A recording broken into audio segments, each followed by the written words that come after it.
I'm so excited to be here. It's a plum-pleasing pleasure as well as a privilege. Yes, and back at you, sir. And to all of us that get to be with you today, thank you for being on the Pamela Show. Hey, John!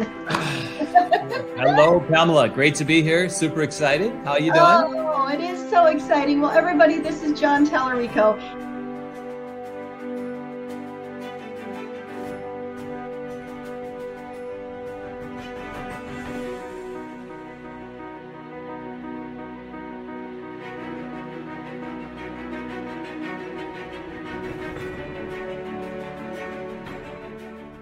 Hey, everybody. Welcome back to the Pamela Show, where we learn and we grow together. Today, I have my dear friend, Deidre Calcoate, as my very special guest. Deidre lives an amazing life. And I say that because she lives her life serving others. And all the things that have happened throughout her life that could have caused her to be bitter or depressed, she has allowed those lemons to be made into lemonade. And today, she is going to pour into you. Yes, into you. You are going to get some gold nuggets from her that are going to bless you, and some things that you can use to help others as well.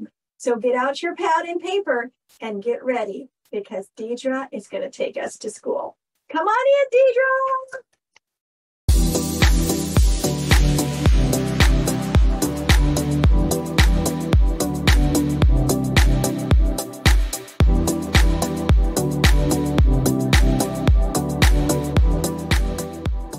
Welcome to the show, Deidre. I'm so glad you're here. Yay! So glad to be here. Thank you so much, Pamela. It is a blessing to have you. Now, I have a quote for you. I like to call them empowerment quotes. Mm-hmm. And this one says, create your legacy and pass the baton. Woo! I love that quote. And to me, I'm thinking about not just like family, but that what I'm doing, what you're doing right now, Deidre, and even the topic that you're going to be discussing today, it creates a way to pass that baton. And when we don't leave a legacy, we live a legacy, right? Yes. And then what we are living, we're passing the baton right now as we're handing it off to people that are divinely coming across our path. And so for me, living and leaving a legacy and passing the baton is a powerful statement about how I'm living my life right now. What does that empowerment quote speak to you? Okay, Billie Jean King, let me tell you, I went back, yes. But really, that quote means a lot to me as well. One of the things I have always said to teams that I lead is I'm getting long in the tooth. So learn and grow from me, so that when I'm gone, you won't think about what you should have asked, Deidre. And so it means a whole lot to me when I talk about, as you said, not just family, not just leaving other people with some nuggets, but letting people know, I get it. You know, life is short. Let's do this now. Let me give you what I have.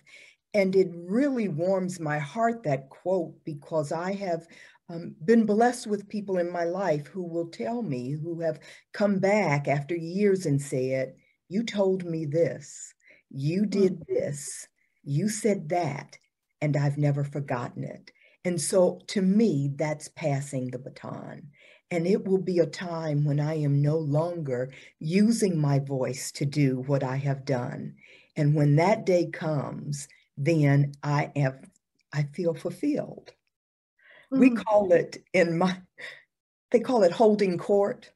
So Deidre holds court, which means she's running her mouth too much, as I see it. But it's a time when I can talk and share my growth and share what I know and what I feel and what has been given to me to share. And so, Pamela, that quote, wow, is massive.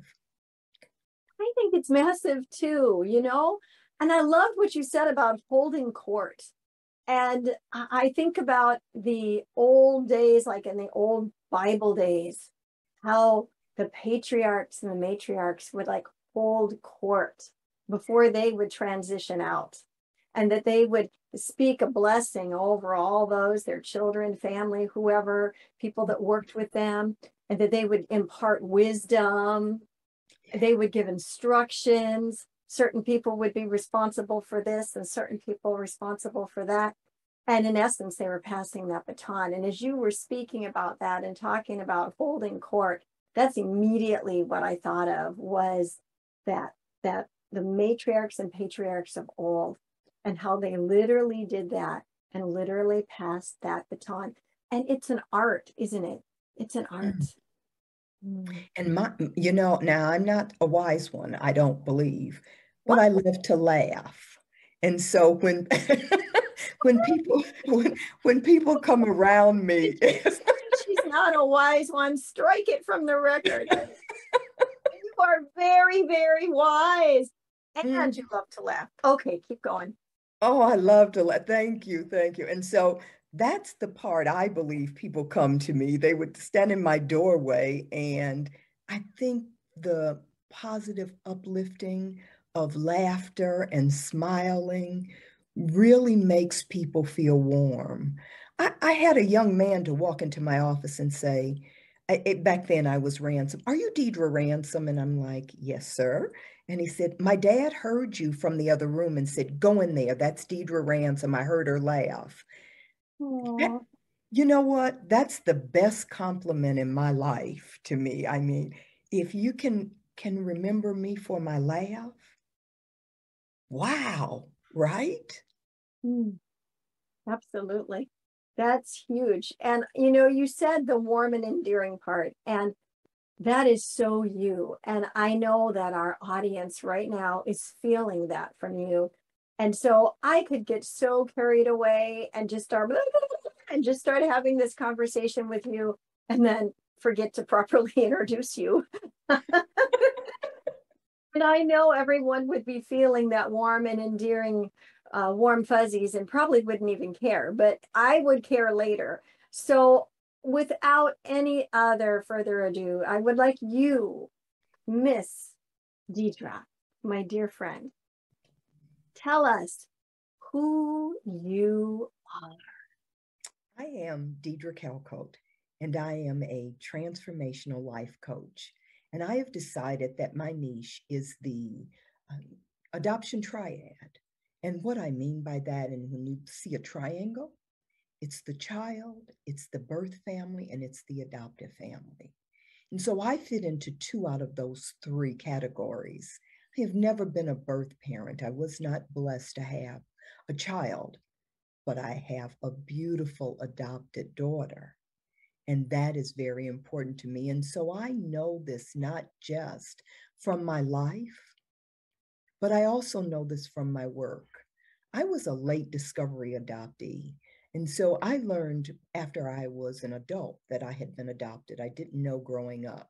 And so knowing who I am now is very important. And I want to assist and support others to know who they are. I've worked in the behavioral health system. I've worked in child welfare. I've worked in the juvenile justice system. I've worked in the developmental disability system. You see, told you I'm getting long in the tooth. And so I feel like those things that I know and I believe that it is the right time, I'm ripe for the picking to support others in those.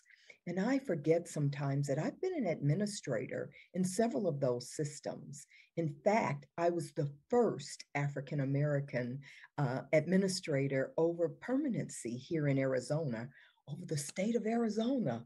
And what an honor and a blessing that was. And so I can support other administrators who are finding themselves feeling heavy right now. And I call them leaders. A leader in any of those systems who is looking to coach and talk with someone who can support them. I might be the person. Wow. I would say you are the person. That is amazing. Your life experience on top of the wisdom and your willingness to pour back out is fascinating. Fascinating. Not everybody would look at a system like adoption and that, you know, I always say when you let God be the compass of your life, he'll show you due north. He'll point it out to you, right? And when you let him be the compass for your family, he brings you your family. And he knows how best to do that. But when it comes to adoption, you have that unique perspective, which really ties in, doesn't it? Yes. All parts of that triangle, all parts, and how important all parts are.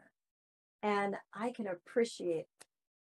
so appreciate your transparency about that and being willing to step into that place and help so many, which kind of brings us up to the topic that's on your heart.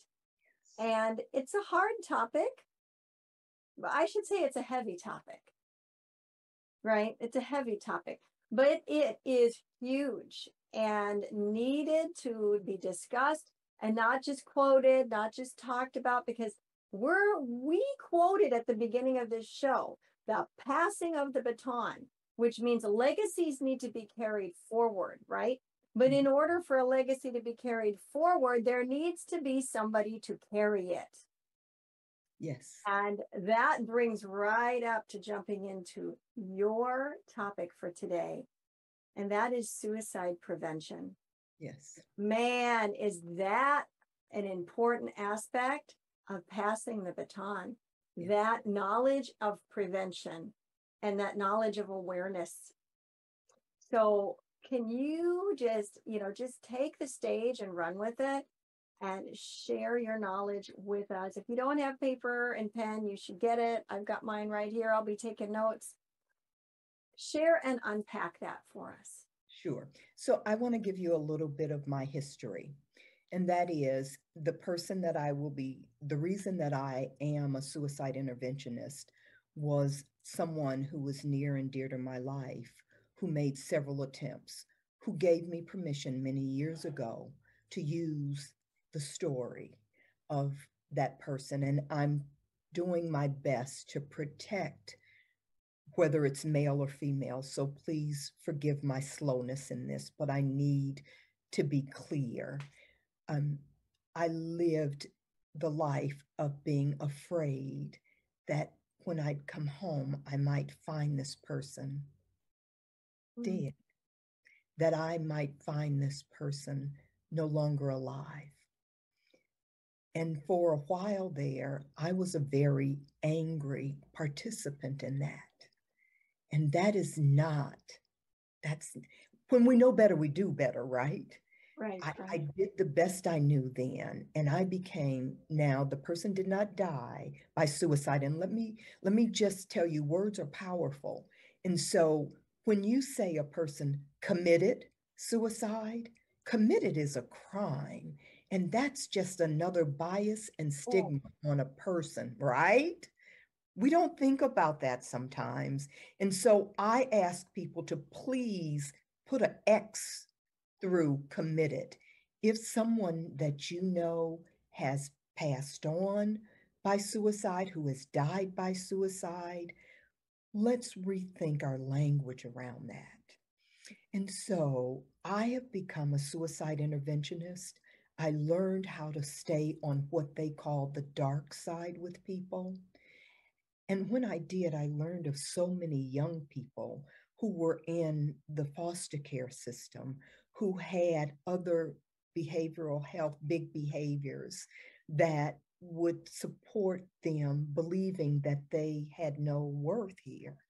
And so I learned how to look with people and stay with them on the dark side. And so my nugget for you is this: when people start to give away things that are important to them, when they start to make arrangements for their animals, when they give you their pride and joy, the shirt that they love, the picture on the wall, please ask them questions, watch them.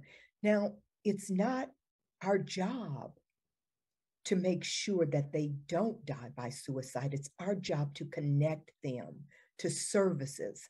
And so if you say to a person, are you thinking about suicide? You're not going to make them think about suicide if they're not. What that does is make them feel that somebody is hearing them and why they want to make a permanent decision for something that could be temporary. And then I call it rocking and rolling with that person. Now, if they have a plan or if they have attempted, you need to call behavioral health. You need to have someone who is higher and knows more about this than we do. But if they're just having thoughts, if they're thinking that, and they're giving away things and they're thinking and in a state of depression, you want to do your best to rock and roll with them. So they may say to you, yeah, I'm no longer with my boyfriend or girlfriend. I got poor grades. Nobody loves me. Sometimes we say to people, that's silly talking. Don't talk like that. Don't say those things. Well, that really isn't helpful. And what would be helpful is to listen. And usually, when you listen and let them say what's bothering them, they will come to a point where they will start talking about what's important to them. So they'll start talking about their cat or their dog or their friends or something that's important to them, how they like to cook. And so you have supported them through. And now it's time to make a plan with them on how to keep them safe and how to keep them alive.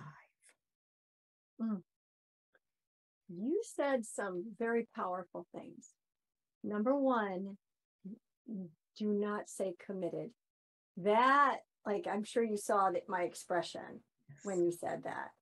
I've never heard that, Deidre, but it makes so much sense. Yes. Wow. You also said, don't be afraid to ask them if they're thinking about taking their life. That's right. And I want people to hear that, because I've been in those situations in my life where there's been somebody that's been questioned. Mm-hmm. And it's kind of like the elephant in the corner that nobody wants to address. Yes. Nobody wants to say those words. Are you thinking of ending your life? Are you thinking of taking your life? Are you thinking of hurting yourself? And what you just said from a professional standpoint is giving liberty to loved ones and friends and coworkers to have that straight up conversation with somebody that is expressing behaviors. And that was the other part, was the behaviors. You just shouted them right out at us. People giving away things, their favorite shirt, looking for a place for their favorite animal, different things like that, to be aware of it and not to be afraid to talk to them about it. Deidre, do you find that talking to them about it gets rid of that elephant in the corner? Like, do they come to a place where maybe even if they don't right away say, yeah, I actually am thinking about that, but will they begin to kind of unfold or unpack all that, start to become transparent with the person who's actually cares enough to not hide behind fear or to kind of about it, but to be straight up and honest and say, you're doing this and this, and I'm wondering if you're thinking these thoughts. What has been your opinion, and I shouldn't say opinion, your experience dealing with a person or people that are in that situation, when they're talked to straight up, being very forward, do they get honest about it and talk about it? Or what do you do if they say, no, I'm not, but you know that they are? Or if they look at you and they say, yes, I am. I know our audience is going, yeah, okay, so what do I do? So how can you coach us in this? And so I want to be real clear.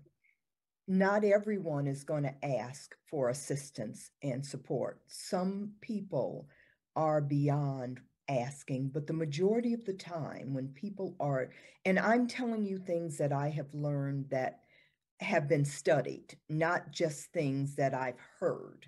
These are studies that show that these are the facts around this. So to answer your question, yes, what we have found is, and the people that I have talked to, young, older, no matter what race, color, creed, it doesn't matter. They now know when you have said those words to them and they tell you, no, then you're going to lovingly say to them, I'm here if you want to talk. I'm here. And they will know that you are safe, that you are a safe place to be, that they can talk to you, that you will support them in getting the help, the assistance that they need to get better, to heal, to see the value in their life. Again, and so when they say something like that to you and they're like, yep, I'm thinking about it. What do I do? And of course, inside you're going to say, oh God, what do I do? Mm-hmm. And that's when you breathe yourself and you say to them, okay, we're going to get through this together. First of all, I want you to make a plan with me. If they say to you, I have a plan, I'm going to use a knife, then the first thing you want to talk with them about is, okay, we're going to remove the knives. We're going to keep you safe. And then we're going to call the person of your choice, your mental health provider, your therapist. We're going to find someone who can support you through this. And I'm going to walk beside you all the way through this. And that's the way to get through it. It's not easy, but I believe I would prefer to rock and roll with that dark side than to know that the person is gone because I was unable to. And sometimes you feel like, Lord, this can't be placed on my plate right now, but it is. And you're not going to be given that type of assignment if you can't do it. It wouldn't come to you if you couldn't. It ain't easy. It is hard. Just know that you can do this. And let me tell you, I'm here. I'm willing to support. I have put on my Facebook page every once in a while, hey, I'm here. I'm a suicide interventionist. And especially with what's going on in the world right now, sometimes people lose hope. And when we lose hope, it's those of us who haven't lost hope, who I believe need to breathe life into those that have.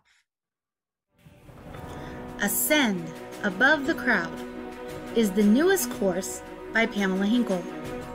Ascend is a self-paced email course that will come directly to your inbox and will change your mindset and your life. Each week, you will receive lessons, resources, challenges, and journal writings that will help you discover your purpose by design. It's your time to ascend above the crowd. To learn more about Ascend, go to www.purposewithpamela.com/ascend. Oh my goodness, wasn't that amazing? I told you that Deidre was going to bring it home, bring the fire, and she did. One thing I forgot to mention to you during the intro was that Deidre is also one of the Unscripted Voices Academy mentors. So your children or your friends' children or your grandchildren or whoever will be taught by her, which I can assure you, and I know you agree, that will be a bonus for sure. Thank you so much for tuning in today. We appreciate you. Thank you so much for taking time to hear all of this wealth of wisdom, these pearls and jewels that Deidre shared with us today. Now, go on out there and be the salt and the light everywhere you go. Thanks. See you next time on The Pamela Show.